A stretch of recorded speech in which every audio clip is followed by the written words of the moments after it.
Good morning. It is wonderful what God can do with just a few people, and here we are, and God is asking us to be alive, to be quick, to be filled with the Spirit, to be inspired, and to reveal new truths of God's divine love and grace to the world. So here we are, and I greet you warmly and lovingly so that we can be about the process of God's grace and love. Let's start with an announcement by Barbara this morning. Good morning. Nice to see you here this beautiful morning. I'm here about the mingle dinner, and you've read it in the bulletin and the bond, and I think on even emails. It is coming up May 10th, and it is one of the absolutely favorite events that we have here at the church. You get to sit at a hostess home, and with a small group of people who probably sit in the back of the church if you sit in the front of the church, and you get to talk, and you get to learn about each other and know each other.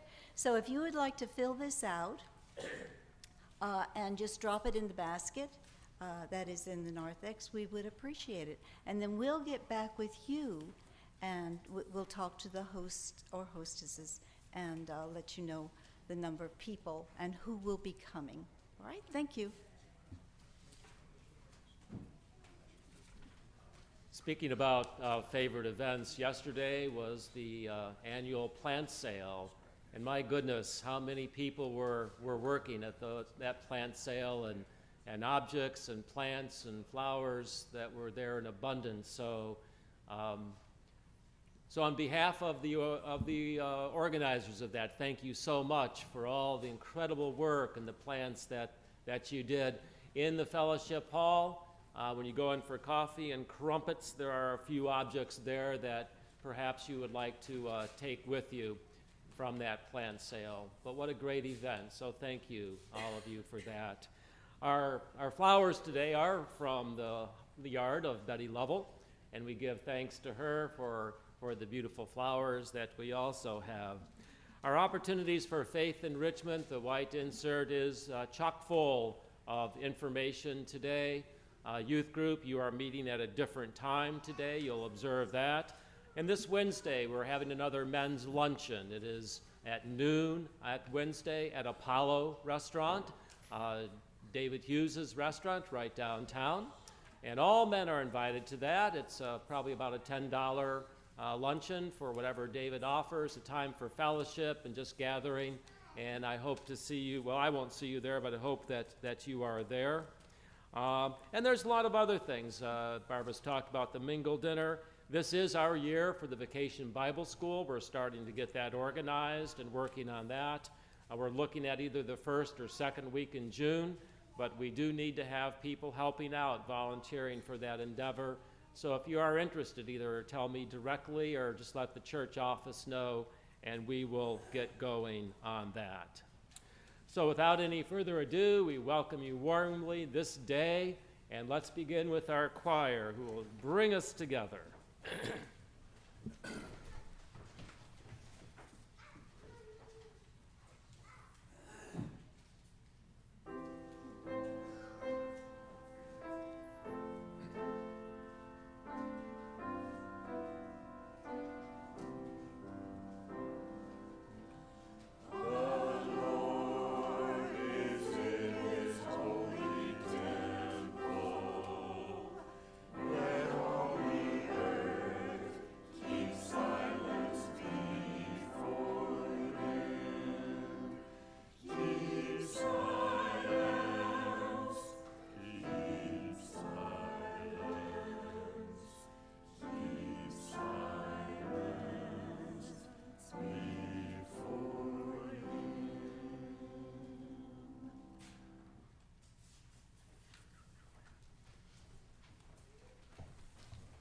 I share with you a resurrection story that actually begins in terms of our calendar last week in the evening and goes to this week on this evening today.